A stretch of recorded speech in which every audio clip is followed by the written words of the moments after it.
मेरा नाम अल्फाज है। मैं पंजाब के जालंधर से हूँ।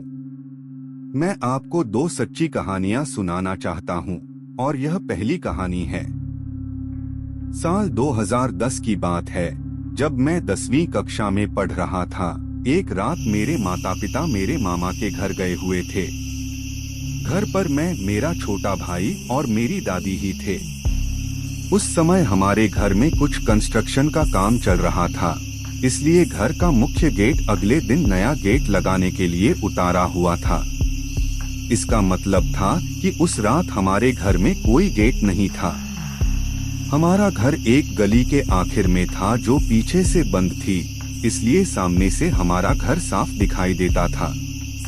कारीगरों के काम खत्म करने के बाद हमने खाना खाया और हम सब सोने चले गए। मेरा भाई और मैं एक ही कमरे में सो रहे थे। मेरा भाई तो जल्दी सो गया, लेकिन मुझे नींद नहीं आ रही थी। मैं सुबह के 2 बजे तक टीवी देखता रहा, फिर मैं भी सोने के लिए लेट गया। लेकिन जैसे ही मैं लेटा, मुझे नीचे घर के आंगन में किसी के बहुत भारी कदमों के चलने की आवाज सुनाई दी। मुझे लगा कि दरवाजा न होने की वजह से जरूर कोई चोर हमारे घर में घुस गया है। मैं धीरे धीरे दबे पांव अपने कमरे की खिड़की से नीचे झांकने की कोशिश करने लगा, लेकिन नीचे देखते ही मैं जैसे वहीं जम गया। मैंने देखा कि एक बहुत लंबा आदमी, जिसने बिल्कुल काले कपड़े और काली टोपी पहनी हुई थी, वह नीचे हमारे आंगन में इधर उधर घूम रहा था। मैंने अपने भाई को जगाने की कोशिश की, लेकिन मैं अपनी जगह से हिल भी नहीं पा रहा था। चांद की हल्की रोशनी में मैंने उस आदमी का चेहरा देखा। उसका चेहरा ऐसा नहीं था जैसा मैंने कभी देखा था। वह लाश की तरह सफेद था, आंखें गहरी थीं जिनमें पुतलियां नहीं थीं, बस एक ठंडी बेजान चमक थी। एक टेढ़ी मुस्कान उसके कान तक फैली हुई थी, जिससे उसके नुकीले दांत दिखाई दे रहे थे। मेरी सांस जैसे रुक गई थी। मैं चीखना चाहता था, भागना चाहता था, लेकिन मेरा शरीर पूरी तरह से सुन्न हो गया था। उस आदमी को जैसे मेरी नजर महसूस हुई, वह धीरे धीरे ऊपर उठा। उसकी बिना पुतलियों वाली काली आंखें मुझ में समा गईं। मेरी रीढ़ में एक ठंडी लहर दौड़ गई। मैंने अपनी चीख को दबाने की कोशिश की। मैं भागकर अपने बिस्तर पर आ गया। मेरा दिल जोर जोर से धड़क रहा था। मुझे कुछ समझ नहीं आ रहा था कि क्या करूं। सुकून सिर्फ इस बात का था कि मुझे लग रहा था कि वह जो कुछ भी है, कमरे के बाहर है और अंदर नहीं आ सकता। मैं अपने बिस्तर पर लेटा था। लेटे लेटे कब आंख लग गई पता नहीं चला। करीब 2 बजे अचानक मेरी आंख खुल गई, लेकिन इस बार कोई आवाज नहीं आ रही थी, बल्कि इस बार तो कमरे में बहुत ज्यादा सन्नाटा था। कमरे में एक अजीब सा भारीपन आ चुका था। मैंने उठकर अपने चारों तरफ भी देखा, लेकिन कमरे में कुछ भी नहीं था। उसके बाद मैं फिर से कई देर तक बैठा रहा और बैठे बैठे फिर से आंख लग गई। अगली सुबह उठने के कुछ देर बाद ही हमने वह कमरा खाली कर दिया और अपने घर वापस निकल गए। मैंने यह बात अपने पापा को नहीं बताई थी, लेकिन मुझे पक्का यकीन है कि उस रात हमारे कमरे में जरूर कोई भूत आया था। उस आदमी के सफेद चेहरे और बेजान आंखों की यादें मुझे आज भी सताती हैं। कभी कभी सपनों में मैं उसे फिर से चांदनी में खड़ा देखता हूँ, उस डरावनी मुस्कान के साथ मुझे घूरते हुए। वह दुःस्वप्न मेरी जिंदगी को हमेशा के लिए बदल गया है। उसका चेहरा पूरी तरह से गला हुआ था, मानो सदियों की सड़न से गुजर चुका हो। आंखों की जगह बस गहरे गड्ढे थे जिनमें कोई पुतली नहीं थी, और होठों पर एक भयानक रूह कंपा देने वाली मुस्कान थी जो कान तक खिंची हुई थी, जिससे उसके नुकीले दांत साफ दिखाई दे रहे थे। उस नजारे को देखकर मेरा डर और भी बढ़ गया। खौफ ने मुझे पूरी तरह से जकड़ लिया था। वह अभी भी नीचे आंगन में खड़ा था। उसकी बेजान आंखें इधर उधर घूम रही थीं, और फिर अचानक वह हमारे किचन की तरफ पलटा। एक भयानक ताकत के साथ उसने किचन के दरवाजे पर 2 जोरदार लातें मारी। चीखने की आवाज ने रात के सन्नाटे को चीर दिया और मैं अपनी जगह पर जम सा गया था, असहाय होकर सब कुछ देख रहा था। अचानक वह मेरी तरफ मुड़ा। उसकी बिना पुतलियों वाली काली आंखें सीधे मुझ में समा गईं। मेरी खिड़की का शीशा ऐसा था कि बाहर से अंदर नहीं देखा जा सकता था, लेकिन पता नहीं कैसे वह मुझे देख पा रहा था। उस बेजान नजर से आंखें मिलते ही मुझे अपनी रीढ़ में एक ठंडी सिहरन महसूस हुई और फिर सब कुछ धुंधला हो गया। मैं वहीं बेहोश हो गया, एक अनिश्चित शून्य में डूब गया। जब अगली सुबह मैं उठा, मेरा सिर घूम रहा था और शरीर में दर्द था। मैंने खुद को उसी सोफे पर पाया जहां मैं खड़ा होकर उसे देख रहा था। सुबह की धूप खिड़की से अंदर आ रही थी, लेकिन वह उस ठंडक को दूर नहीं कर पा रही थी जिसने पूरी रात मुझे सताया था।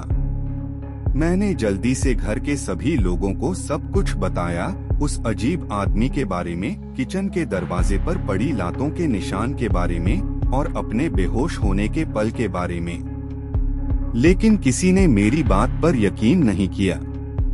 मेरे पिताजी ने मेरे सिर पर हाथ फेरा और कहा कि मैंने एक बुरा सपना देखा है या यह मेरी कल्पना का नतीजा है। यहाँ तक कि मैं खुद भी सोचने लगा था कि कहीं यह सिर्फ एक भयानक सपना तो नहीं था। लेकिन फिर जब मैं किचन की तरफ गया तो मैंने देखा कि लकड़ी के पुराने दरवाजे पर गहरे निशान बने हुए थे, उसकी भयानक लातों का स्पष्ट अकाट्य प्रमाण। मुझे नहीं पता कि वह आदमी कौन था, कोई भूत, कोई भूखा चोर या कुछ ऐसा जो मेरी समझ से परे था। लेकिन उस रात के बाद मैंने उसे फिर कभी नहीं देखा। एक अनसुलझा रहस्य, एक गुप्त भय जो आज भी मेरे मन में गहराई तक बसा हुआ है। चाचा जी का रहस्यमय स्कूल का दिन। यह दूसरी कहानी जो मैं आपको बता रहा हूँ, यह सब मेरे चाचा जी के साथ हुआ था और यह सब बिल्कुल सच है। गांव के कई लोगों ने मुझे यही बात बताई थी, जिससे मुझे यकीन हो गया कि यह कोई अफवाह नहीं है। उस समय मेरे चाचा गांव के एक छोटे से स्कूल में पढ़ाते थे। उन्हीं दिनों गांव में आलू की कटाई का काम जोरों पर चल रहा था। तो एक दिन मेरे चाचा और उनके कुछ करीबी दोस्त घर से निकले, लेकिन हमेशा की तरह स्कूल जाने के बजाय वे सीधे आलू के खेत में पहुंच गए।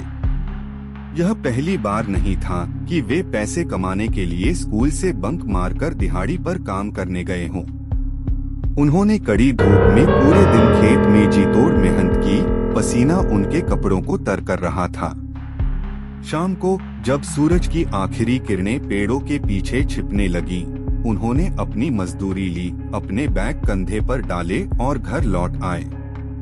उस रात मेरे चाचा ने खाना खाया, थकावट से चूर थे और जल्दी ही गहरी नींद में सो गए। अगले दिन स्कूल जाते समय अचानक उन्हें अपने मास्टर जी की कड़ी चेतावनी याद आई, अगर तुमने एक भी दिन की छुट्टी ली तो मैं तुम्हें पीटूंगा और स्कूल से निकाल दूंगा। दोस्त ने आश्चर्य से मेरे चाचा को देखा, उसके चेहरे पर समझ न आने का भाव था। अरे यार, क्या मजाक कर रहे हो? तुम कल स्कूल आए थे और तुम यहीं बैठे थे जहां अभी बैठे हो। मेरे चाचा को अभी भी यकीन नहीं हो रहा था। उन्होंने थोड़ी झुंझलाहट से कहा, अरे यार, मजाक मत कर, सच सच बता, कल मास्टर जी मेरे बारे में पूछ रहे थे क्या? लेकिन दोस्त ने दृढ़ता से फिर वही बात दोहराई, तुम कल स्कूल आए थे, हम सबने मिलकर क्लास की सफाई भी की थी और तुम सबसे लंबे हो इसलिए मास्टर जी ने तुमसे ही पंखा साफ करवाया था। मेरे चाचा को अपने दोस्त की बात बिल्कुल समझ नहीं आ रही थी। उन्हें अब भी लग रहा था कि उनका दोस्त मजाक कर रहा है। तो उन्होंने क्लास के दूसरे बच्चों से पूछा, लेकिन सभी ने एक ही बात कही, तुम तो कल स्कूल आए थे। तभी मास्टर जी क्लास में आ गए, जिससे क्लास का तनाव भरा माहौल टूट गया। आते ही उन्होंने अटेंडेंस लेनी शुरू कर दी। जब मेरे चाचा की बारी आई तो वे पूरी तरह से तनावग्रस्त थे। उनके हाथ कसकर बंधे हुए थे, यह सोचकर कि मास्टर जी पूछेंगे कि वे कल क्यों नहीं आए थे। लेकिन कुछ नहीं हुआ। मास्टर जी ने कुछ नहीं पूछा, बस अटेंडेंस पूरी की। उसके बाद मास्टर जी ने पढ़ाना शुरू किया। मेरे चाचा ने अपने बैग से कॉपी निकाली, उनके हाथ कांप रहे थे और उन्होंने जल्दी से आखिरी पेज पर देखा। जो उन्होंने देखा उससे उनके होश उड़ गए। कॉपी में कल की तारीख के साथ जो कुछ भी पिछली कक्षा में पढ़ाया गया था वह सब कुछ विस्तार से लिखा हुआ था, और सबसे भयानक बात यह थी कि वह उन्हीं की लिखावट में था। उस क्षण मेरे चाचा की सभी इंद्रियां सुन्न पड़ गईं और उन्हें एक भयानक डर ने जकड़ लिया। वे तुरंत वहीं बेहोश हो गए। छात्रों की घबराई हुई चीखों के बीच मेज पर गिर पड़े। जब बच्चों ने देखा कि मेरे चाचा बेहोश हो गए हैं तो उन्होंने तुरंत मास्टर जी को बताया। मास्टर जी ने कुछ बच्चों को जल्दी से मेरे चाचा के घर भेजा ताकि उनके परिवार को बुला सकें। मेरे चाचा के पिताजी चिंतित चेहरे के साथ आए और उन्हें घर ले गए। घर पहुंचकर परिवार के सभी लोग उनके चारों ओर जमा हो गए और पूछने लगे कि क्या हुआ था, लेकिन डर के मारे मेरे चाचा कुछ भी नहीं बता पा रहे थे, बस अस्पष्ट आवाजें निकाल रहे थे। अंत में थोड़ा शांत होने के बाद मेरे चाचा ने अपने परिवार को उस दिन हुई अजीबोगरीब घटना की पूरी कहानी बताई। आज तक गांव में कोई भी, चाहे वह बूढ़ा हो या जवान, यह नहीं बता पाया है कि उस दिन मेरे चाचा के साथ असल में क्या हुआ था। क्या वह कोई भूत था, कोई आत्मा जिसने मेरे चाचा की जगह ले ली थी, या यह कोई अलौकिक घटना थी जो मानवीय समझ से परे थी।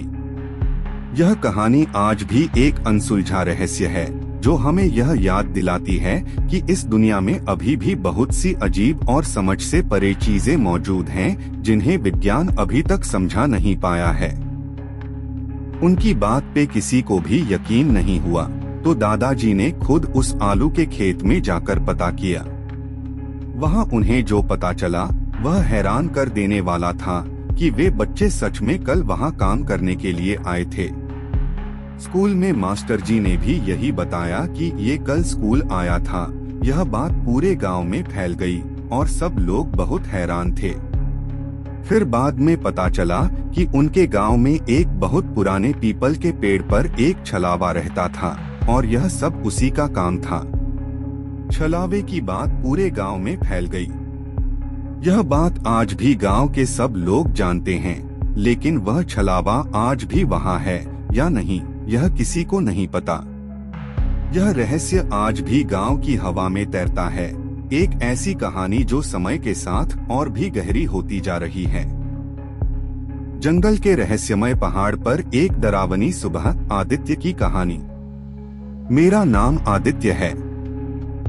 जो कहानी मैं आपको बता रहा हूँ यह आज से 2 साल पहले की है। गर्मियों की छुट्टियों में गांव में अपने चाचा जी के यहाँ गया था। उनके 2 बच्चियां थीं और उनकी भी तब छुट्टियां पड़ी हुई थीं। हम दिन भर खूब मस्ती करते थे। गर्मियों के दिन थे। तो एक दिन हमने उनके गांव के पीछे वाले एक घने जंगल से घिरे एक पर्वत पर ट्रेकिंग करने जाने का प्लान बनाया। हम सब बहुत उत्साहित थे, इसलिए ट्रेकिंग के लिए हम लोग जंगल में सुबह सुबह ही पहुंच गए। वैसे तो उस समय दिन निकल चुका था, लेकिन वह जंगल इतना घना था कि उसमें दिन में भी अंधेरा सा लग रहा था, मानो सूरज की रोशनी मुश्किल से ही जमीन तक पहुंच पा रही हो। उस पर्वत के बिल्कुल ऊपर एक मंदिर बना हुआ था। हमने उस दिन उसी मंदिर में जाने का प्लान बनाया था। धीरे धीरे हमने चढ़ाई शुरू की, उत्साह और रोमांच से भरे हुए। लेकिन ऊपर जाते हुए हमें कुछ ही देर हुई थी कि हमने नोटिस किया कि बीच बीच में हमें किसी औरत के हंसने की आवाज आ रही थी। वह हंसी सामान्य नहीं थी, उसमें एक अजीब सी खोखलापन और डरावनी सी गूंज थी। हमें लगा शायद जंगल में से किसी जानवर की आवाज आ रही होगी। हमने ज्यादा ध्यान नहीं दिया और ऊपर चढ़ते रहे। लेकिन फिर थोड़ा और ऊपर जाते ही हमें एक गंदी सड़ी हुई बदबू आने लगी, जैसे कि कोई लाश सड़ रही हो। वह बदबू इतनी तेज थी कि सांस लेना भी मुश्किल हो रहा था, लेकिन वहाँ तो ऐसा कुछ नहीं था जिससे ऐसी बदबू आ सके। हमने फिर भी ध्यान नहीं दिया और चलते रहे, यह सोचते हुए कि शायद यह किसी मरे हुए जानवर की बदबू होगी। कुछ और ऊपर जाते ही मंदिर की सीढ़ियां शुरू हो गईं। हम बस उन सीढ़ियों पर पहुंचने ही वाले थे कि तभी हमें साथ लगे जंगल के एक पेड़ की टहनी टूटने की आवाज आई।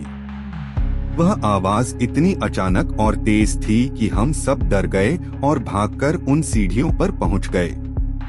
ऊपर मंदिर के पास पहुंचते हुए हमने देखा कि आसपास बहुत ही लंबे लंबे और पुराने पेड़ आने लगे थे, जिनकी शाखाएं आपस में गुथी हुई थीं, जिससे और भी अंधेरा महसूस हो रहा था। और तभी हमने देखा कि सीढ़ियों के साथ लगे एक पेड़ की टहनी पर एक औरत खून में लथपथ बैठी हुई थी। उसके कपड़े फटे हुए थे और आंखें खाली बेजान थीं। हमें देखते ही वह डरावनी सी आवाज में बोली, आओ बच्चों, आ जाओ मेरे पास। उसकी आवाज इतनी भयावह थी कि हमारी रूह कांप गई। उस आवाज को सुनकर हम लोग उसी वक्त डर के मारे वहां से नीचे भागने लगे। सांसें फूल रही थीं और दिल जोर जोर से धड़क रहा था। लेकिन नीचे आते हुए हमने देखा कि एक गुरुजी सीढ़ियों से ऊपर आ रहे थे। उन्हें देखते ही हम लोग हांफते हुए उनके पास गए और उन्हें सारी बात बता दी। हमारे शरीर कांप रहे थे और आवाज लड़खड़ा रही थी। उन्होंने हमारी बात धैर्य से सुनी और फिर कहा, बच्चों डरो मत, मुझे सब पता है। हमने उनसे हैरानी से पूछा कि वह औरत कौन है, आप हमें बताएं। तो उन्होंने हमें सारी बात बताई। उन्होंने बताया कि यह बात आज से बहुत साल पहले की है। उस दिन एक पंडित मंदिर में पूजा के लिए आया था और अपने साथ वह कुछ सोना भी लेकर आया था भगवान को अर्पित करने के लिए। लेकिन उसके आने से पहले ही कुछ लुटेरों को उसके आने की भनक लग गई। उन लुटेरों ने पंडित को पकड़ लिया और उससे वह सब सोने की चीजें मांगने लगे। लेकिन पंडित ने मना कर दिया। उसने अपने प्राणों की परवाह न करते हुए सोने को भगवान को अर्पित करने पर अड़ा रहा। तो उन लोगों ने पंडित की निर्मम हत्या कर दी, उसे वहीं मार डाला। लेकिन जब उन लोगों ने पंडित की हत्या की थी, तब यह सब होता हुआ एक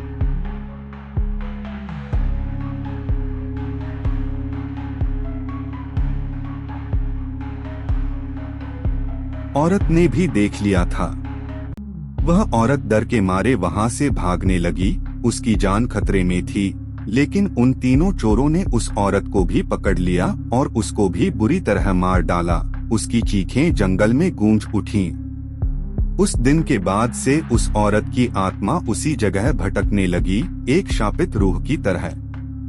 और जो भी मंदिर में सुबह 7 बजे से पहले आता है, वह उसको मार देती है, क्योंकि उसकी मौत भी सुबह 7 बजे से पहले हुई थी। इसलिए मैं भी मंदिर में पूजा करने के लिए डॉट के लिए 7 बजे के बाद ही जाता हूँ। वह तो अच्छा हुआ कि तुम्हारे साथ कोई अच्छी शक्ति है, इसलिए तुम लोग यहाँ 7 बजे से पहले आकर भी बच गए। उसके बाद हम लोग अपने घर वापस आ गए और फिर कभी उस पर्वत पर वापस नहीं गए। एक ऐसा अनुभव जिसने हमें सिखाया कि दुनिया में कुछ ऐसी शक्तियाँ भी हैं जिन्हें हम नहीं समझ सकते और नहीं देख सकते। यह घटना हमारे दिलो दिमाग पर इस कदर छप गई थी कि आज भी उस सुबह की डरावनी यादें हमें सताती हैं। उस औरत की डरावनी हंसी और सड़ी हुई बदबू, पेड़ से टहनी के टूटने की आवाज और उसका खूनी रूप, यह सब एक भयानक सपने जैसा था जो हकीकत बन गया था। उस दिन हमें यह एहसास हुआ कि कुछ अदृश्य ताकतें भी होती हैं जो हमारे आसपास मौजूद रहती हैं, और कभी कभी केवल सौभाग्य या किसी दैवीय शक्ति का आशीर्वाद ही हमें उनके चंगुल से बचा सकता है। रेल क्वार्टर का रहस्य, लुसिफर की दास्तान। मेरा नाम लुसिफर है, मैं अभी 20 साल की हूँ। जो हादसा मैं आपको बताने जा रही हूँ, यह सब मेरे साथ 4 साल पहले हुआ था, जब मैं सिर्फ 16 साल की थी। बचपन से ही मेरी तबीयत ठीक नहीं रहती थी।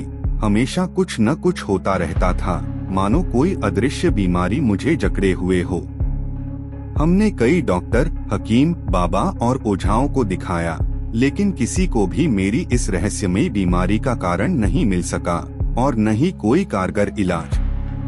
मेरी बीमारी एक अबूझ पहेली बनी हुई थी। मेरे पापा रेलवे में काम किया करते थे और एक बार उनका ट्रांसफर एक दूसरे शहर में हो गया, तो हम सब उस नए रेलवे क्वार्टर में शिफ्ट हो गए। नए घर में शिफ्ट होने पर घर में सब लोग बहुत खुश थे। एक नई शुरुआत की उम्मीद थी। सब कुछ अच्छा चल रहा था, सिवाय मेरी तबीयत के, जो उस नए घर में जाने के बाद भी हमेशा खराब ही रहती थी। यह बात मुझे अंदर तक परेशान करती थी, मानो कोई अदृश्य शक्ति मुझे इस नई जगह पर भी चैन से रहने नहीं दे रही थी।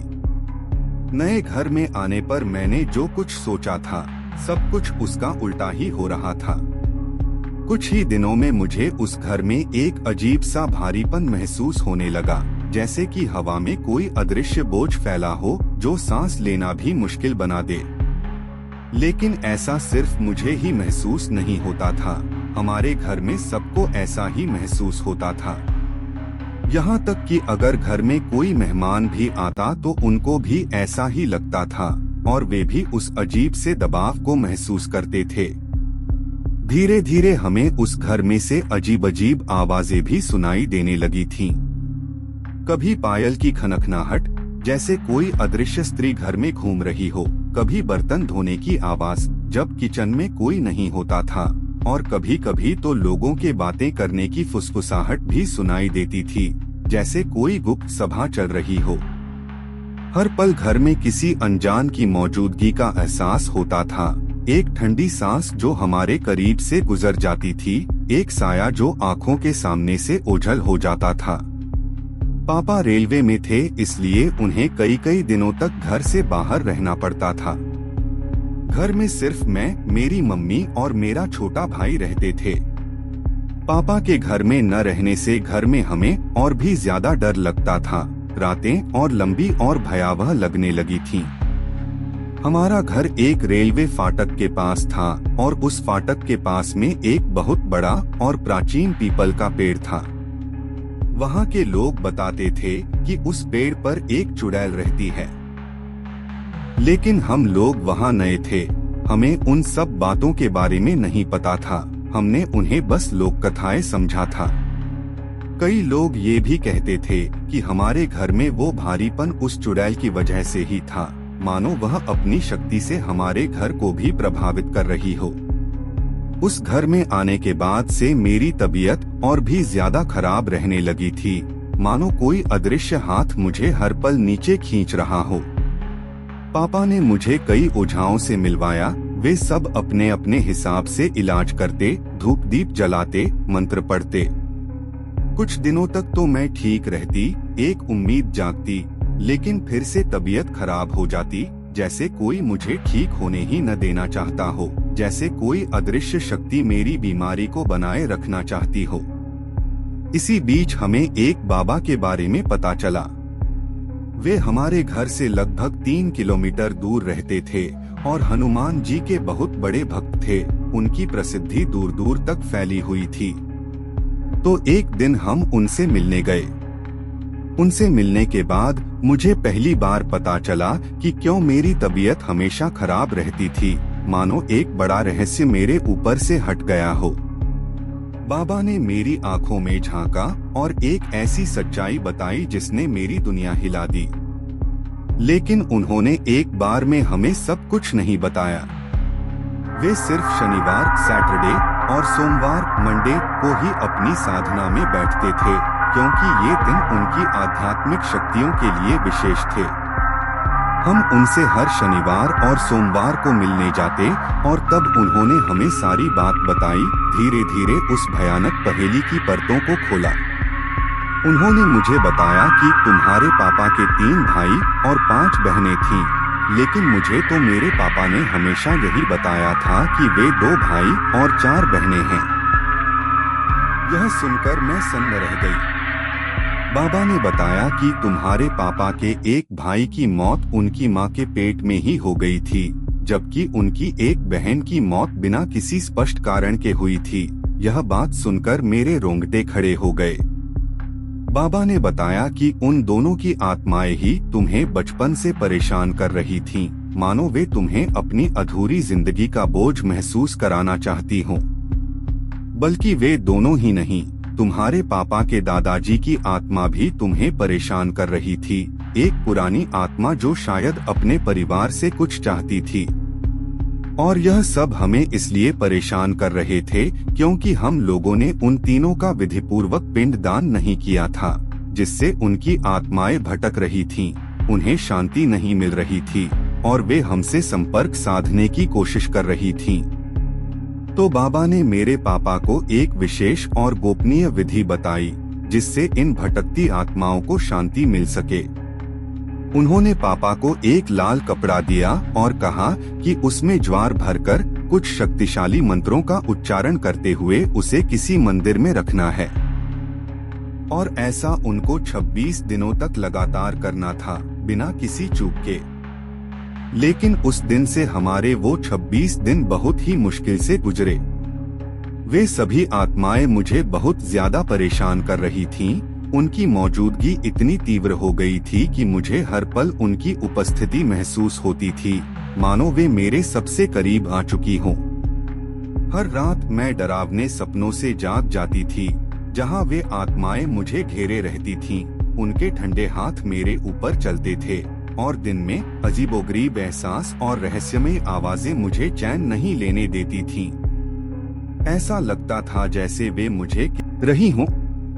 यह 26 दिन मेरे जीवन के सबसे भयानक दिन थे, जब मैं मौत और जीवन के बीच झूल रही थी। कभी अचानक से वे मेरे सामने आ जाते, एक भयानक परछाई बनकर, तो कभी अचानक से मेरे कानों में फुसफुसाने लगते, जैसे हवा में घुलती हुई आवाजें, उस लाल कपड़े से ज्वार निकाल लो, निकाल लो। उनकी ये आवाजें मेरे दिमाग में गूंजती रहती थीं, मुझे चैन नहीं लेने देती थीं। मैंने यह बात बाबा को बताई, मेरी आंखों में आंसू थे और उन्होंने हमें कुछ भभूत दी, एक पवित्र राख, जिससे मुझे थोड़ा आराम मिला। मेरी घबराहट कुछ कम हुई। लेकिन कुछ दिन बाद वे आत्माएं फिर से मुझे सताने लगीं, पहले से कहीं ज्यादा जोर से, जैसे उन्हें पता चल गया हो कि मैं उनसे भागना चाहती हूँ। वे 26 दिन मेरे लिए बिल्कुल कयामत की तरह थे, हर पल एक अग्नि परीक्षा जैसा। मैं सो नहीं पाती थी, खा नहीं पाती थी और मेरा शरीर पूरी तरह से टूट रहा था। 26 दिन बाद वो बाबा हमारे घर आए। उनकी आंखों में एक अलग सी चमक थी। उन्होंने हमारे घर में एक बहुत बड़ी पूजा की, मंत्रों का जाप करते हुए, धूप दीप जलाते हुए, घर के हर कोने को शुद्ध करते हुए। पूरे घर में एक सकारात्मक ऊर्जा फैल गई, जैसे सदियों का बोझ उतर गया हो। और उस लाल कपड़े को लेकर चले गए जिसमें हमने ज्वार भरा था। उस दिन के बाद से मेरी तबीयत पूरी तरह से ठीक हो गई, मानो किसी ने मुझे एक नई जिंदगी दे दी हो। घर में भी जो मनहूसियत छाई रहती थी, वह सब भी बिल्कुल ठीक हो गया। हवा में एक नई ताजगी और शांति महसूस होने लगी। अब घर में कोई अजीब आवाज नहीं आती थी, न ही कोई भारीपन का एहसास होता था। वह भयानक अध्याय आखिरकार बंद हो गया था। मावली मामा के घर का भूतिया रहस्य, आकाश की आप बीती। मेरा नाम आकाश है, मैं गुजरात के मेहसाणा का रहने वाला हूँ। जो बात मैं आपको बता रहा हूँ, यह बिल्कुल सच है। एक ऐसी घटना जिसने मेरे परिवार और मुझे गहरे तक झकझोर दिया था। यह 2004 की बात है, मैं तब 8वीं क्लास में पढ़ता था। यह सब असल में मेरे मामा के परिवार के साथ हुआ था, लेकिन हम लोगों ने भी इसको महसूस किया था। इसकी दहशत हम पर भी छाई थी। मेरे मामा एक गांव में टीचर हुआ करते थे। उनका लड़का तब एक मेडिकल कॉलेज में पढ़ाई कर रहा था और उसकी पढ़ाई के लिए उन्होंने मेहसाणा में, जहां उसका कॉलेज था, वहीं शिफ्ट होने का फैसला किया। वहां उन्होंने एक बड़ा सा 2 मंजिला मकान किराए पर ले लिया, जो बाहर से देखने में बहुत आलीशान लगता था। मैं भी गर्मियों की छुट्टियों में अपने मामा के यहाँ जाया करता था और इस बार भी मैं और मेरी मम्मी दोपहर में मामा के घर पहुँचे। जैसे ही हम उस घर में घुसे, हमने देखा कि वह घर तो बहुत ही आलीशान था। उसकी भव्यता हमें मंत्रमुग्ध कर रही थी। हालांकि दोपहर का समय था, घर के अंदर एक अजीब सी खामोशी थी जो सामान्य नहीं लग रही थी। उसके बाद हम सबने खाना खाया और फिर टीवी पर मूवी देखने लगे। मेरी मम्मी और मामा की लड़की दोनों गैलरी में बर्तन साफ कर रही थीं। उनकी हंसी की आवाजें आ रही थीं। मैं अंदर कुर्सी पर बैठा था और मेरे मामा, मामी और उनका लड़का एक बड़े से पलंग पर बैठे थे। उनके कमरे के बगल में जहां गैलरी पड़ती थी, वहां एक खिड़की भी थी जो थोड़ी धुंधली सी थी, शायद धूल या पुरानी होने की वजह से। मूवी देखते देखते मेरी नजर अचानक उस खिड़की पर पड़ी। मैंने देखा कि एक औरत उस खिड़की के बाहर की तरफ मुंह करके खड़ी थी। उसके बाल बिल्कुल बिखरे हुए थे, काले और लंबे, जो हवा में धीरे धीरे हिल रहे थे। और वहां खड़ी वो बिल्कुल भी हिल नहीं रही थी, मानो किसी मूर्ति की तरह स्थिर हो। साथ ही बता दूं कि उस वक्त मामाजी तक को नहीं पता था कि उनके घर में कुछ गड़बड़ है। वे सब सामान्य व्यवहार कर रहे थे। मैंने उस पर ज्यादा ध्यान नहीं दिया और बस मूवी देखने लगा, यह सोचकर कि शायद वह कोई राहगीर होगा। किचन के साथ में एक सीढ़ी थी जो सीधा ऊपर दूसरी मंजिल पर जाती थी। उन सीढ़ियों के पास एक अजीब सा पुतला रखा हुआ था, जिसे देखकर कोई भी डर जाए। उसकी आंखें खाली थीं और उसका आकार भी अजीब था, मानो वह किसी बुरे सपने से निकल आया है। फिर उसी शाम मैं कमरे में अकेला टीवी देख रहा था। घर के बाकी सब लोग बाहर गैलरी में बैठे बातें कर रहे थे। उनकी आवाजें हल्की हल्की सुनाई दे रही थीं। अचानक से मुझे बहुत डर लगने लगा। एक असहज सी भावना ने मुझे घेर लिया। मैं टीवी के बिल्कुल सामने कुर्सी पर बैठा हुआ था। सामने 2 कमरे छोड़कर बाहर का दरवाजा था जहां बाकी सब लोग बैठे हुए थे। टीवी के बिल्कुल बगल में ही वो सीढ़ियां थीं जहां वो डरावना पुतला रखा हुआ था। मैं टीवी देख ही रहा था कि तभी मुझे उन सीढ़ियों से किसी के नीचे उतरने की आवाज आई। लेकिन वह बहुत ही भारी कदमों की आवाज लग रही थी, जैसे कोई भारी भरकम इंसान सीढ़ियां उतर रहा हो। मुझे लगा शायद मेरे मामा का लड़का होगा, लेकिन तभी मुझे याद आया कि वह तो मेरे सामने ही बाहर गया था। और तभी मुझे किसी औरत के हल्के हल्के गुनगुनाने की आवाज सुनाई दी, एक अजीब सी, मधुर लेकिन भयावह धुन।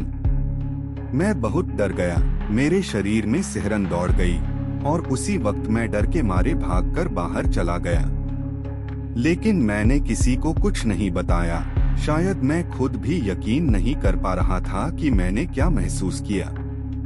फिर अगले ही दिन मैं और मेरी मम्मी अपने घर वापस आ गए, शायद उस अजीब से माहौल से बचने के लिए। लेकिन कुछ दिनों बाद ही हमें पता चला कि मामा के घर में कुछ अजीब अजीब चीजें हो रही हैं, जो पहले कभी नहीं हुई थीं। मामी ने मम्मी को फोन करके बताया कि जब वह कपड़े सुखाने के लिए बाहर जाती हैं, तो घर में कोई ना होने के बावजूद अंदर से कई सारे बर्तन एक साथ गिरने की आवाजें आती हैं, जैसे कोई अदृश्य शक्ति उन्हें जानबूझकर गिरा रही हो। वह आवाजें मामी और उनकी लड़की दोनों ने सुनी थीं, लेकिन घर के अंदर जाने पर सारे बर्तन ठीक से रखे मिलते हैं, जैसे कुछ हुआ ही न हो। मामी ने बताया कि फ्रिज दिन में कई बार अपने आप स्विच ऑफ हो जाता है, जिससे सारा सामान खराब होने लगता है। फिर एक बार रात में जब मामी पानी पीने के लिए उठीन के लिए किचन में गई, तो उनको अपने चौक में किसी औरत के कपड़े धोने और हल्के हल्के गुनगुनाने की आवाज सुनाई दी।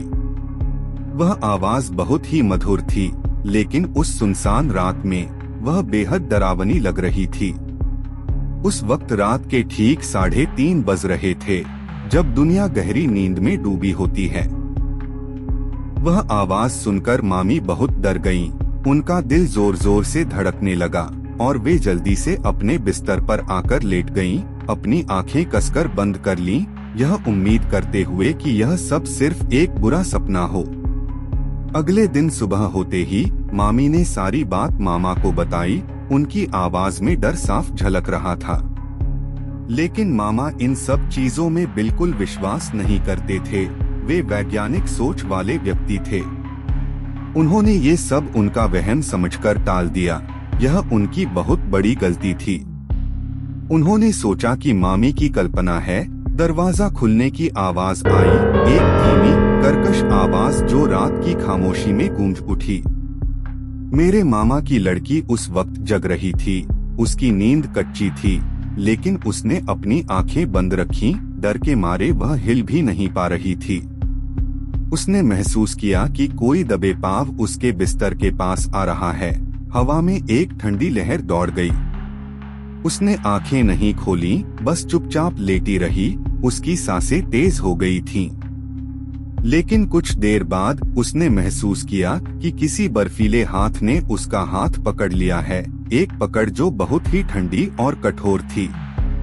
उसने हिम्मत करके अपनी आंख खोली। उसका दिल मुंह को आ रहा था तो देखा कि एक भयानक औरत उसका हाथ पकड़े उसके बिस्तर के पास खड़ी थी और उसको देखकर हंस रही थी।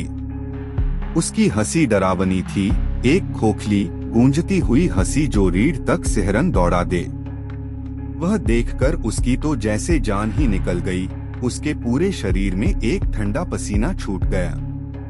वह जोर से चीखी, एक भयानक चीख जिसने पूरी रात को चीर दिया। तो उसके पास सोई मौसी की लड़की भी जाग गई। उसकी आंखें डर से फैल गई थीं। लेकिन वह औरत तब तक वहां से गायब हो चुकी थी जैसे कभी थी ही नहीं। वे दोनों चीखते हुए भागकर जल्दी से नीचे आ गए। उनके पैर कांप रहे थे। उनकी चीख सुनकर बाकी सब लोग भी जाग चुके थे। घरों में रोशनी जलने लगी थी। उसके बाद किसी को नींद नहीं आई। पूरी रात सब डर के साये में बैठे रहे। अगले दिन सुबह मामा की लड़की मामा से वो घर छोड़कर कहीं और शिफ्ट होने की जिद करने लगी। उसकी आंखों में डर साफ दिख रहा था। हम यहाँ नहीं रह सकते पिताजी, हमें जाना होगा।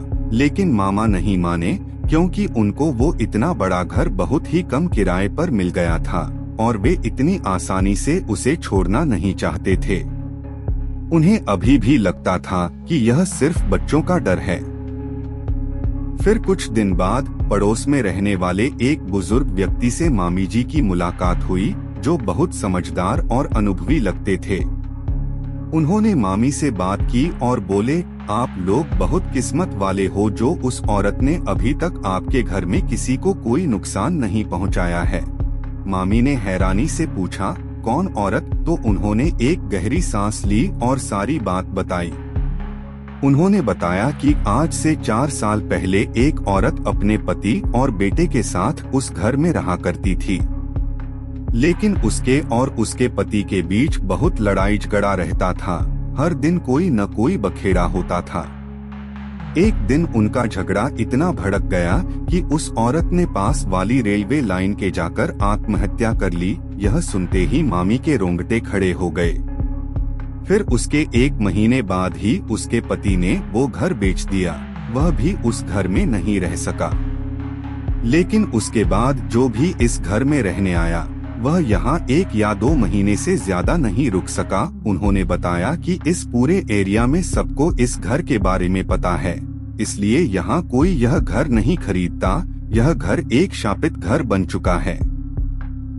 उन्होंने आगे बताया कि रात में जब भी ट्रेन यहाँ आती है तो कुत्ते ट्रेन को देखते ही भूखने लगते हैं और जोर जोर से रोने लगते हैं, मानो वे किसी अनिष्ट की सूचना दे रहे हों या किसी आत्मा को महसूस कर रहे हों।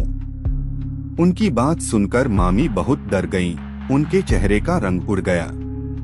मामी ने उनसे कहा कि आप भी उनको, मामा को समझाएं कि वे यह घर खाली कर दें। तो उन्होंने मामा को समझाया भी। उन्होंने उन्हें घर छोड़ने की सलाह दी, लेकिन मामा नहीं माने। वे अभी भी अपनी बात पर अड़े हुए थे। उन्हें लगा कि यह सब अंधविश्वास है। लेकिन फिर उसी रात में मामा ऊपर वाले कमरे में शेविंग कर रहे थे। तभी उन्हें बाहर गैलरी में किसी के पायल पहन के चलने की आवाज सुनाई दी, एक धीमी, मधुर लेकिन खौफनाक आवाज। उनको लगा उनकी बेटी होगी। उन्होंने ज्यादा ध्यान नहीं दिया, अपने काम में लगे रहे। लेकिन फिर तभी उनको किसी औरत के जोर जोर से हंसने की आवाज आने लगी, एक विकराल, डरावनी हंसी जो पूरे घर में गूंज उठी। मामा ने आवाज लगाकर पूछा, कौन है बाहर? लेकिन कोई आवाज नहीं आई, सिर्फ सन्नाटा छा गया, जिससे मामा का डर और बढ़ गया। फिर मामा ने खिड़की खोलकर देखा, उनके होश उड़ गए, उनके पैर तले जमीन खिसक गई। उन्होंने देखा कि एक औरत, जिसके पूरे शरीर में बहुत चोटें लगी हुई थीं, खून से लथपथ थी और उसकी आंखें अंगारों की तरह जल रही थीं, वह बाहर खड़ी थी। वह मामा से गुस्से से बोली, नहीं मानेगा तू, नहीं मानेगा ऐसे। बस मामा ने इतना ही सुना था कि उसी वक्त वे डर के मारे भागते हुए नीचे गए और मामी से बोले, अब हम यहाँ नहीं रुकेंगे, एक पल भी नहीं। मामा ने सारी बात सबको बताई, उनके चेहरे पर दहशत साफ झलक रही थी, तो सब लोग डर गए। लेकिन वह रात का टाइम था, उस वक्त वे लोग कहीं नहीं जा सकते थे, सड़कें सुनसान थीं। वे रात उनको उसी घर में बितानी थी, एक भयानक रात डर के साये में। लेकिन थोड़ी देर बाद थी, कभी अचानक से वे मेरे सामने एक धुंधली परछाई बनकर आ जाते, तो कभी मेरे कानों में फुसफुसाने लगते, जैसे हवा में घुलती हुई आवाजें, उस लाल कपड़े से ज्वार निकाल लो, ज्वार निकाल लो। उनकी ये आवाजें मेरे दिमाग में गूंजती रहती थीं, मुझे चैन नहीं लेने देती थीं। हर रात मुझे डरावने सपने आते, जहां वे आत्माएं मुझे घेरे रहती, उनके ठंडे हाथ मेरे ऊपर चलते, और दिन में अजीबोगरीब एहसास और रहस्यमय आवाजें मुझे चैन नहीं लेने देती थीं। ऐसा लगता था जैसे वे मुझे किसी बात का बदला लेना चाहती हों, या शायद बस अपनी मुक्ति के लिए तड़प रही हों। यह 26 दिन मेरे जीवन के सबसे भयानक दिन थे, जब मैं मौत और जीवन के बीच झूल रही थी। हर पल एक अग्निपरीक्षा जैसा था। 26 दिन बाद वो बाबा हमारे घर आए। उनकी आंखों में एक अलग सी चमक थी, मानो वे दिव्य शक्ति से भरे हों। उन्होंने हमारे घर में एक बहुत बड़ी पूजा की, मंत्रों का जाप करते हुए, धूप दीप जलाते हुए, घर के हर कोने को पवित्र करते हुए। पूरे घर में एक सकारात्मक ऊर्जा फैल गई, जैसे सदियों का बोझ उतर गया हो। और उस लाल कपड़े को लेकर चले गए, जिसमें हमने ज्वार भरा था। उस दिन के बाद से मेरी तबीयत पूरी तरह से ठीक हो गई, मानो किसी ने मुझे एक नई जिंदगी दे दी हो। घर में भी जो मनहूसियत छाई रहती थी, वह सब भी बिल्कुल ठीक हो गया। हवा में एक नई ताजगी और शांति महसूस होने लगी। अब घर में कोई अजीब आवाज नहीं आती थी, न ही कोई भारीपन का एहसास होता था। वह भयानक अध्याय आखिरकार बंद हो गया था, और हम सबने एक गहरी सांस ली, जैसे एक बुरे सपने से जागे हों। मामा के घर का भूतिया रहस्य आकाश की आप बीती। मेरा नाम आकाश है, मैं गुजरात के मेहसाणा का रहने वाला हूँ। जो बात मैं आपको बताने जा रहा हूँ, यह बिल्कुल सच है। एक ऐसी घटना जिसने मेरे मामा के पूरे परिवार और मुझे गहरे तक झकझोर दिया था। यह 2004 की बात है, मैं तब 8वीं क्लास में पढ़ता था। हालांकि यह घटना मुख्य रूप से मेरे मामा के परिवार के साथ घटी थी, लेकिन हम लोगों ने भी इसकी दहशत को महसूस किया था। इसकी काली छाया हम पर भी छाई थी। मेरे मामा एक गांव में टीचर हुआ करते थे। उनका जीवन शांत और सामान्य था। उनका लड़का तब एक मेडिकल कॉलेज में पढ़ाई कर रहा था, और उसकी पढ़ाई के लिए उन्होंने मेहसाणा में, जहां उसका कॉलेज था, वहीं शिफ्ट होने का फैसला किया। वहां उन्होंने एक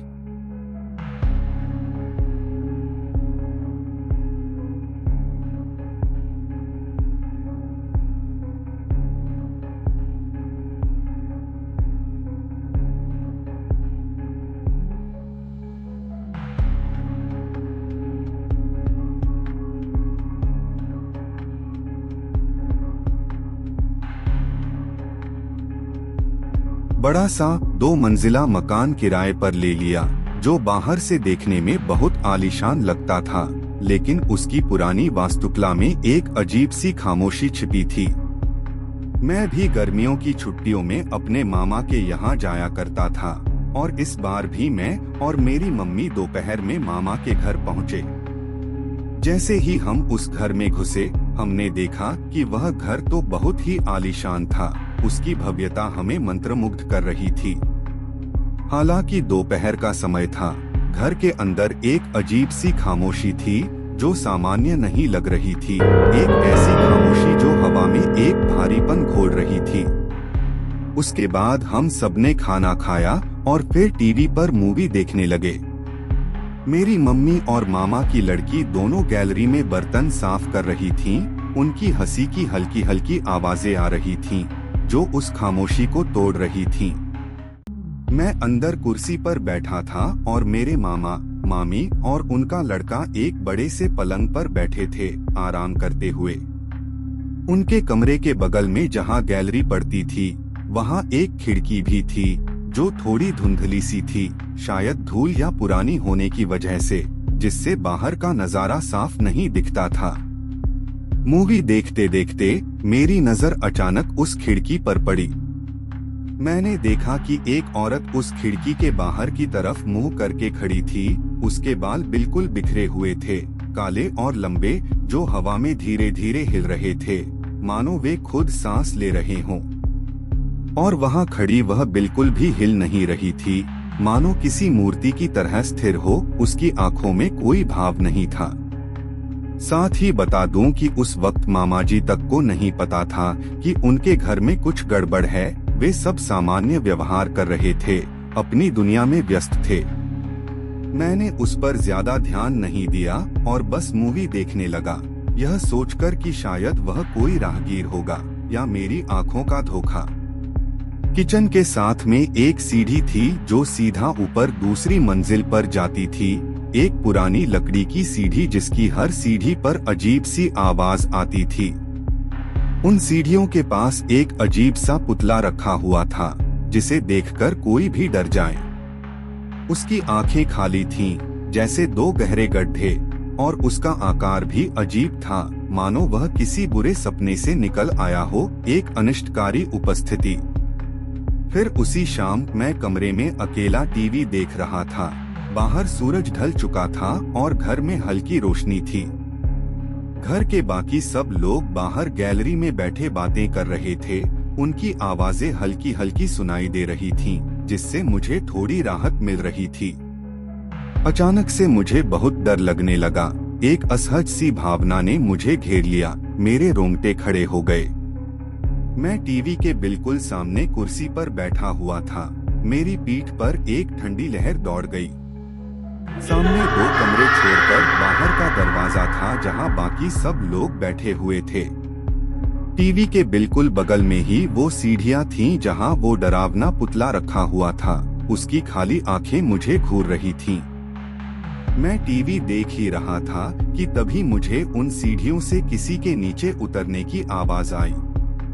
लेकिन वह बहुत ही भारी कदमों की आवाज लग रही थी, जैसे कोई भारी भरकम इंसान सीढ़ियां उतर रहा हो। हर कदम के साथ घर की पुरानी लकड़ी चरमरा रही थी। मुझे लगा शायद मेरे मामा का लड़का होगा, लेकिन तभी मुझे याद आया कि वह तो मेरे सामने ही बाहर गया था, वह घर में नहीं था। और तभी मुझे किसी औरत के हल्के हल्के गुनगुनाने की आवाज सुनाई दी, एक अजीब सी मधुर लेकिन भयावह धुन, जैसे कोई लोरी गा रहा हो, लेकिन उसमें एक गहरा दोहक छिपा हो। मैं बहुत डर गया, मेरे शरीर में सिहरन दौड़ गई, और उसी वक्त मैं डर के मारे भागकर बाहर चला गया। मेरी सांसें फूल रही थीं, दिल मुंह को आ रहा था, लेकिन मैंने किसी को कुछ नहीं बताया। शायद मैं खुद भी यकीन नहीं कर पा रहा था कि मैंने क्या महसूस किया, और मैं दूसरों को डराना नहीं चाहता था। फिर अगले ही दिन मैं और मेरी मम्मी अपने घर वापस आ गए, शायद उस अजीब से माहौल से बचने के लिए, या शायद उस रहस्यमय घर से दूर रहने के लिए। लेकिन कुछ दिनों बाद ही हमें पता चला कि मामा के घर में कुछ अजीब अजीब चीजें हो रही हैं, जो पहले कभी नहीं हुई थीं, और उनकी तीव्रता बढ़ती जा रही थी। मामी ने मम्मी को फोन करके बताया कि जब वह कपड़े सुखाने के लिए बाहर जाती हैं, तो घर में कोई ना होने के बावजूद अंदर से कई सारे बर्तन एक साथ गिरने की आवाजें आती हैं, जैसे कोई अदृश्य शक्ति उन्हें जानबूझकर गिरा रही हो। एक भयानक शोर जो पूरे घर में गूंज उठता था। वह आवाजें मामी और उनकी लड़की दोनों ने सुनी थीं, जिससे उनका डर और बढ़ गया था। लेकिन जब वे घर के अंदर जाती हैं, तो सारे बर्तन ठीक से रखे मिलते हैं, जैसे कुछ हुआ ही न हो। यह और भी ज्यादा डरावना था। मामी ने बताया कि फ्रिज दिन में कई बार अपने आप स्विच ऑफ हो जाता है, जिससे सारा सामान खराब होने लगता है, और उन्हें बिना किसी कारण के भारी आर्थिक नुकसान हो रहा था। फिर एक बार रात में जब मामी के लिए किचन में गई, तो उनको अपने चौक में किसी औरत के कपड़े धोने और हल्के हल्के गुनगुनाने की आवाज सुनाई दी। वह आवाज बहुत ही मधुर थी, लेकिन उस सुनसान रात में वह बेहद डरावनी लग रही थी। एक ऐसी धुन जो रूह कंपा दे। उस वक्त रात के ठीक 3:30 बज रहे थे, जब दुनिया गहरी नींद में डूबी होती है। वह आवाज सुनकर मामी बहुत डर गईं। उनका दिल जोर जोर से धड़कने लगा और वे जल्दी से अपने बिस्तर पर आकर लेट गईं, अपनी आंखें कसकर बंद कर लीं, यह उम्मीद करते हुए कि यह सब सिर्फ एक बुरा सपना हो या उनकी कल्पना। अगले दिन सुबह होते ही मामी ने सारी बात मामा को बताई। उनकी आवाज में डर साफ झलक रहा था, लेकिन मामा इन सब चीजों में बिल्कुल विश्वास नहीं करते थे। वे तर्क और विज्ञान में यकीन रखते थे। उन्होंने ये सब उनका वहम समझकर टाल दिया। यह उनकी बहुत बड़ी गलती थी। उन्होंने सोचा कि मामी की कल्पना है या शायद वे ज्यादा सोच रही हैं, और उन्होंने इन अजीब घटनाओं को गंभीरता से नहीं लिया। उसके 2-3 दिन बाद मेरी मौसी की लड़की मामा के यहाँ गई हुई थी छुट्टियां बिताने के लिए। तो रात में वह और मामा की लड़की दोनों दूसरी मंजिल वाले कमरे में सो रहे थे, जहाँ आम तौर पर कोई नहीं रहता था। एक बड़ा और ठंडा कमरा। फिर रात के ठीक 2 बजे अचानक उन्हें कमरे का दरवाजा खुलने की आवाज आई। एक धीमी कर्कश आवाज जो रात की खामोशी में गूंज उठी, मानो कोई अदृश्य हाथ उसे खोल रहा हो। मेरे मामा की लड़की उस वक्त जग रही थी। उसकी नींद कच्ची थी, लेकिन उसने अपनी आंखें बंद रखीं। डर के मारे वह हिल भी नहीं पा रही थी। उसका पूरा शरीर सुन्न पड़ गया था। उसने महसूस किया कि कोई दबे पांव उसके बिस्तर के पास आ रहा है। हवा में एक ठंडी लहर दौड़ गई और एक अजीब सी गंध फैल गई। उसने आंखें नहीं खोलीं, बस चुपचाप लेटी रही। उसकी सांसें तेज हो गई थीं, दिल जोर जोर से धड़क रहा था। लेकिन कुछ देर बाद उसने महसूस किया कि किसी बर्फीले हाथ ने उसका हाथ पकड़ लिया है। एक पकड़ जो बहुत ही ठंडी और कठोर थी, मानो किसी मृत व्यक्ति का हाथ हो। उसने हिम्मत करके अपनी आंख खोली। उसका दिल मुंह को आ रहा था तो देखा कि एक भयानक औरत उसका हाथ पकड़े उसके बिस्तर के पास खड़ी थी और उसको देखकर हंस रही थी। उसकी हंसी डरावनी थी, एक खोखली गूंजती हुई हंसी जो रीढ़ तक सिहरन दौड़ा दे, और उसकी आंखें खाली बेजान थीं। वह देखकर उसकी तो जैसे जान ही निकल गई। उसके पूरे शरीर में एक ठंडा पसीना छूट गया और वह डर के मारे कांपने लगी। वह जोर से चीखी, एक भयानक चीख जिसने पूरी रात को चीर दिया। तो उसके पास सोई मौसी की लड़की भी जाग गई। उसकी आंखें डर से फैल गई थीं। लेकिन वह औरत तब तक वहां से गायब हो चुकी थी, जैसे कभी थी ही नहीं। सिर्फ उसकी भयानक हंसी की गूंज बाकी रह गई थी।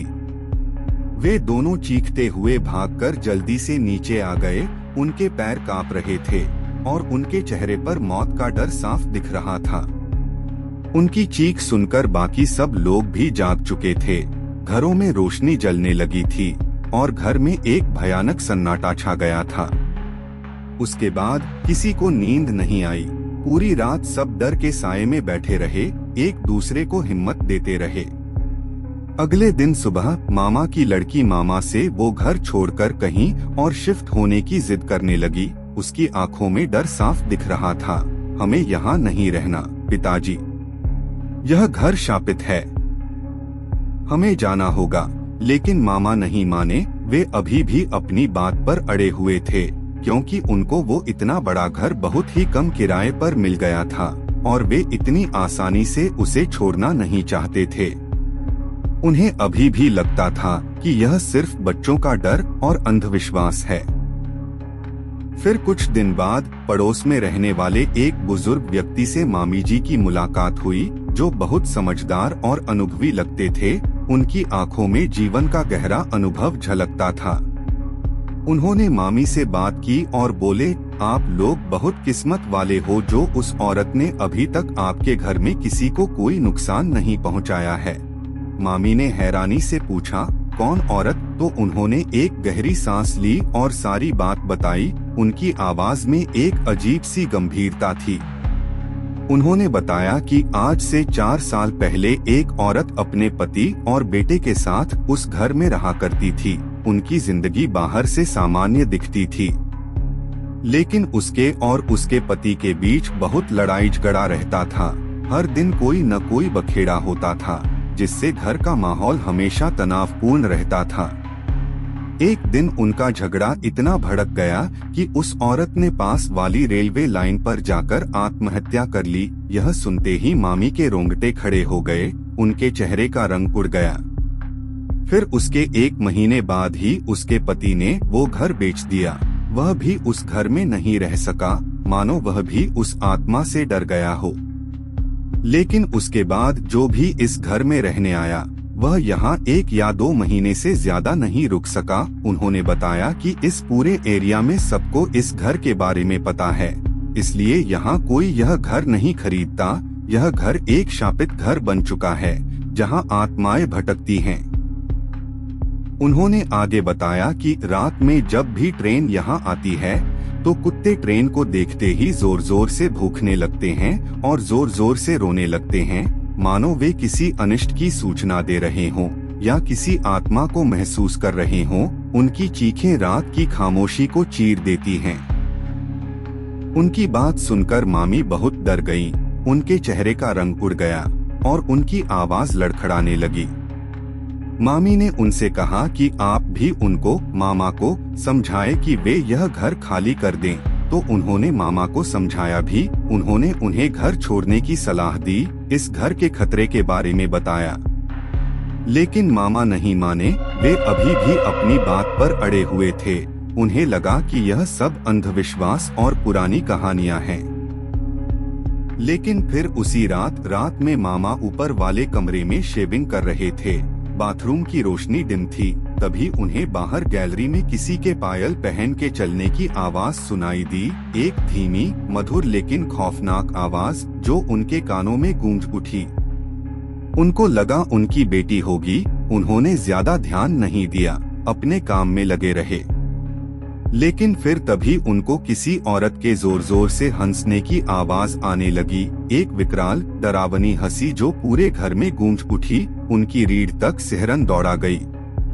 मामा ने हिम्मत करके आवाज लगाकर पूछा, कौन है बाहर? लेकिन कोई आवाज नहीं आई, सिर्फ सन्नाटा छा गया, जिससे मामा का डर और बढ़ गया। फिर मामा ने खिड़की खोलकर देखा। उनके होश उड़ गए। उनके पैर तले जमीन खिसक गई। उनके शरीर में एक ठंडा पसीना छूट गया। उन्होंने देखा कि एक औरत, जिसके पूरे शरीर में बहुत चोटें लगी हुई थीं, खून से लथपथ थी और उसकी आंखें अंगारों की तरह जल रही थीं। वह बाहर खड़ी थी। उसकी आंखें सीधे मामा की आंखों में झांक रही थीं और वह मामा से गुस्से से बोली, नहीं मानेगा तू, नहीं मानेगा ऐसे। बस मामा ने इतना ही सुना था कि उसी वक्त वे डर के मारे भागते हुए नीचे गए। उनके पैर कांप रहे थे और उनकी सांसें तेज हो गई थीं। वे मामी से बोले, अब हम यहाँ नहीं रुकेंगे, एक पल भी नहीं। हमें तुरंत यहाँ से निकलना होगा। मामा ने सारी बात सबको बताई। उनके चेहरे पर दहशत साफ झलक रही थी। तो सब लोग डर गए। उनकी आंखों में भी वही खौफ था। लेकिन वह रात का टाइम था। उस वक्त वे लोग कहीं नहीं जा सकते थे। सड़कें सुनसान थीं और कोई मदद नहीं मिल सकती थी। वे रात उनको उसी घर में बितानी थी। एक भयानक रात, डर के साये में हर पल मौत का एहसास। लेकिन थोड़ी देर बाद मेरे पापा उस रात रोते हुए भगवान की तस्वीर के पास बैठ गए थे। उन्होंने बताया कि उन्होंने कभी भी उस तरह का डर अपनी जिंदगी में महसूस नहीं किया था। जैसे ही सुबह हुई, उन्होंने एक भी पल गंवाए बिना चुपचाप अपना सामान बांधा और सीधे गांव निकल पड़े। अब जो कहानी मैं आपको सुनाने जा रही हूँ, वो मेरे पापा ने ही मुझे बताई थी। एक सच्ची घटना जो 1975 में हुई थी। उस समय पापा स्कूल से घर लौटे ही थे कि अचानक से उनके 2 बड़े भाई और एक बहन को पेट में बहुत तेज दर्द होने लगा। कुछ ही देर में तीनों की हालत इतनी खराब हो गई कि उन्हें संभालना मुश्किल था। और फिर कुछ ही घंटों में तीनों की मृत्यु हो गई। 3 बच्चों की एक साथ मौत। पूरा घर, पूरा मोहल्ला सब सदमे में डूब गया। लोग बस एक दूसरे का चेहरा देख रहे थे। किसी को कुछ समझ नहीं आ रहा था। सबने सोचा कोई बीमारी होगी, शायद खाना खराब था, पर कोई जवाब नहीं मिला। तभी घर के एक कोने में मेरी सबसे छोटी बुआ, जो गुमसुम बैठी थी, अचानक से उठ खड़ी हुई और जोर से मेरी दादी पर चिल्ला उठी, तू क्यों रो रही है? अभी तो बस तेरे 3 बच्चों को खाया है। आगे आगे देख, तेरे पूरे खानदान को निगल जाऊंगी। और इतना कहकर वो जमीन पर गिर पड़ी। बेहोश नहीं, मगर जैसे किसी और ने उनका शरीर हथिया लिया हो। पूरा घर सन्न रह गया। ये कौन बोल रहा था? बुआ के अंदर क्या आया था? क्या कोई आत्मा थी, या कोई औरत, या कोई चुड़ैल? परेशान होकर दादा दादी एक बाबा के पास गए। बाबा ने जैसे ही उन्हें देखा, बिना कुछ पूछे बोले, तुम जिस घर में रहते हो वो कोई आम घर नहीं। वो जमीन पहले कब्रिस्तान थी और तुम्हारा घर उस चुड़ैल के ऊपर बना है। वही चुड़ैल है जो तीनों बच्चों की मौत की वजह बनी। और जब उसका मन करता है वो बाहर आती है, किसी न किसी को निगल जाती है। दादी कांपती हुई बोली, हमारे पड़ोस में भी कुछ दिन पहले 3 लड़कों की मौत हुई थी। क्या वो भी? बाबा ने सिर झुकाकर कहा, हाँ वही थी। दादी ने हाथ जोड़कर कहा, आप हमारी मदद कीजिए। बाबा ने गहरी सांस ली। मैं उसे मार नहीं सकता, बहुत शक्तिशाली है, लेकिन कुछ दिनों तक रोक सकता हूँ। तुम लोग जल्दी कोई उपाय खोजो। समय बहुत कम था। कुछ ही दिन बाद दादी के एक जानकार ने बताया कि एक औरत है जिसके अंदर खुद भगवान नरसिंह आते हैं। वो तुम्हारी मदद जरूर कर सकती हैं, उन्होंने कहा। दूसरे ही दिन दादा दादी उस औरत के पास गए। वो औरत शांत चेहरा, सफेद साड़ी में लिपटी हुई थी, लेकिन आंखों में एक गहरी ऊर्जा थी। उन्होंने बिना ज्यादा सवाल किए मदद के लिए हाँ कर दी।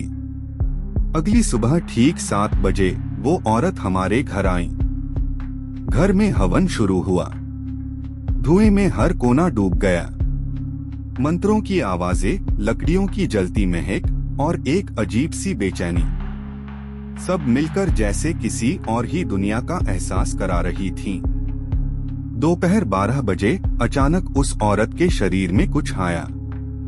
उनकी आवाज बदल गई, आंखें चमकने लगीं और उन्होंने कहा, मैं नरसिंह हूँ। फिर वो पूरे घर में घूमने लगे, दीवारों को देखते, कुछ बुदबुदाते हुए। उन्होंने गंगाजल और राख का मिश्रण बनाया और हर दीवार पर छींटा मारा। फिर बोले, घर के बीचों बीच खुदाई करो। गांव के कुछ लोग जुटे। फावड़े से जमीन खोदी जाने लगी। 1 फीट, 2 फीट और फिर एक तेज असहनीय बदबू उठने लगी, जैसे कोई सड़ी हुई चीज जमीन के नीचे सड़ रही हो। फिर एक गहरी चीख सुनाई दी, जैसे जमीन के नीचे कुछ जिंदा हो। उसी समय वो औरत, जो अब नर्सिंग बन चुकी थी, खुद उस गड्ढे में कूद पड़ी और अपने नाखूनों से मिट्टी खोदने लगी।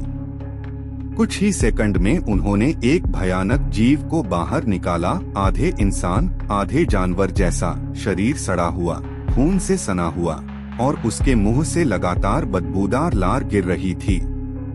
वो छटपटा रहा था, चिल्ला रहा था। वो उसे उठाकर घर के पीछे ले गई, जहां पहले से चंदन और तुलसी की लकड़ियां रखी थीं। उस जीव को आग लगाई गई। आग में वो चिल्लाया, तड़पा, लेकिन जैसे ही उसकी चमड़ी जलने लगी, उसके अंदर से गाढ़ा काला तेल बहने लगा, जैसे जहर खुद बाहर आ रहा हो।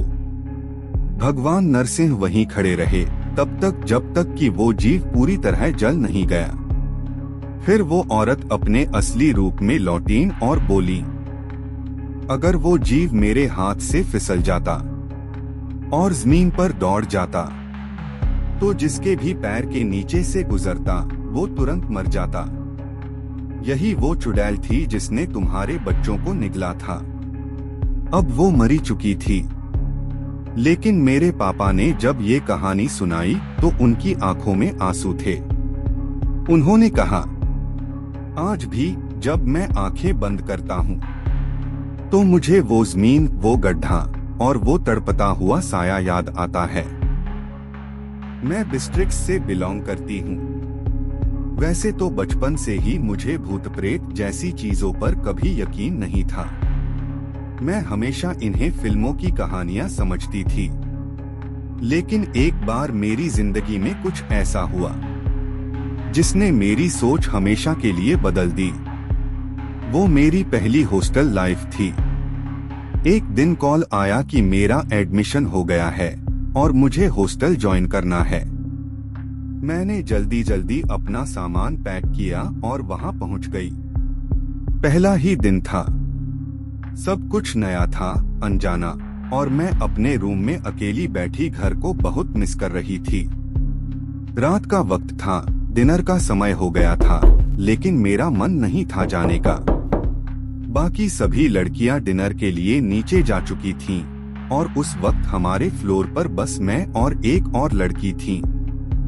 मैं बस खिड़की के पास बैठी थी और तभी मुझे एक अजीब सा एहसास हुआ, जैसे कोई मुझे देख रहा है, कोई ऐसा जो खुद को छिपाए हुए है और लगातार मेरी तरफ देख रहा है। मैंने सोचा शायद मेरा वहम है। नया माहौल, अकेलापन और डर, ये सब मिलकर दिमाग में खेल खेल रहे होंगे। लेकिन ये तो सिर्फ शुरुआत थी। अगले ही दिन शाम को सीनियर्स ने सभी को किसी एक्टिविटी के लिए बुलाया था। मैं और मेरी एक फ्रेंड नहीं गए। मेरी वो फ्रेंड रात को दूध पीकर ही सोती थी। इसलिए हमने हॉस्टल के बाहर से सामान लाने वाले भाइया से दूध मंगवाया। भाइया दूध लेकर आए। हम दोनों जैसे ही कमरा खोलने लगे, दरवाजा हिला तक नहीं। ऐसा लगा जैसे कोई अंदर से उसे थामे हुए हो। हमने जोर लगाया, डर गईं। फिर जोर से आवाज लगाकर भाइया को बुलाया। भाइया आए, दरवाजा देखा और बिना कुछ कहे बोले, तुम लोग अभी इस रूम में मत जाओ, नीचे चले जाओ। उनकी आवाज गंभीर थी। हम कुछ समझ नहीं पाए, लेकिन डर गए और चुपचाप नीचे चले गए।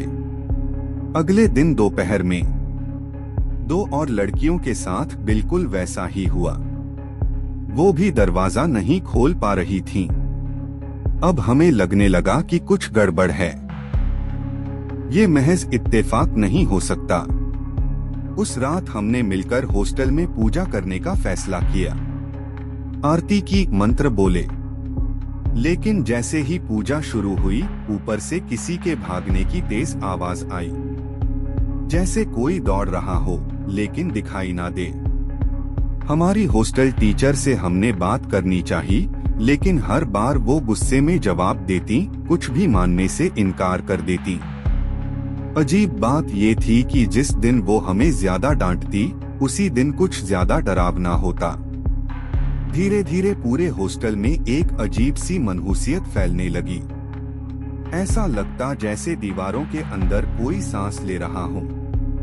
फिर एक दिन हॉस्टल की एक लड़की अचानक बीमार पड़ गई। उसकी आंखें खाली थीं, शरीर अकड़ा हुआ और वो बड़बड़ाए जा रही थी, कुछ ऐसा जो हम समझ नहीं पाए। लोग कहने लगे, उसे किसी ने पकड़ लिया है, भूत ने। कुछ ही दिनों में उसकी मौत हो गई। अब हम सब पूरी तरह डर गए थे। कई लड़कियों को रात में स्लीप पैरालिसिस होने लगा। कोई चीखती हुई उठती तो किसी को लगता जैसे कोई गर्दन दबा रहा हो। कई बार हॉस्टल के कॉरिडोर में ताजा खून के धब्बे दिखते।